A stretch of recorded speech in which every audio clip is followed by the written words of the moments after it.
শান্তিনিকেতনের ঢঙে গানের তালে তালে ছোটরা নৃত্য পরিবেশন করার পাশাপাশি এলাকা পরিক্রমণ করলেন।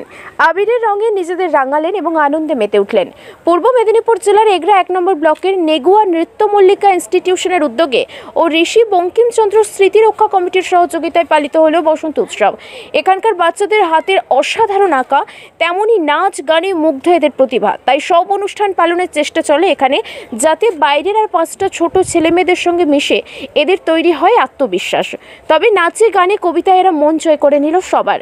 নবীন প্রাণের বসন্তে ওরে আয়রে দোল উৎসবের সকালে মেতে উঠল কচি কাচারা। প্রেমের উৎসব দোল, আরও রঙিন হওয়ার উৎসব দোল। আকাশে বাতাসে আবির উঠছে, সেই আবিরে মেতে উঠেছেন 8 থেকে 80 সকলেই। নেগুয়াতে সাহিত্য সম্রাট ঋষি বঙ্কিমচন্দ্র চট্টোপাধ্যায়ের আবক্ষ মূর্তিতে মালা দিয়ে প্রভাত ফেরির মধ্য দিয়ে দোলযাত্রার অনুষ্ঠানে অন্যদের সঙ্গে নৃত্যানুষ্ঠানে সামিল হল কচি কাচারা। অনুষ্ঠানে উপস্থিত ছিলেন ঋষি বঙ্কিমচন্দ্র গ্রাম পঞ্চায়েতের উপপ্রধান প্রতিমা দাস প্রধান, স্থানীয় পঞ্চায়েত সদস্য দেবব্রত ঘোড়াই, বিশিষ্ট সমাজসেবী কালীপদ সাহু, তমালিকা সাহু, ননীগোপাল জানা, সন্দীপ দাস মহাপাত্র, সুদীপ দাস প্রমুখ।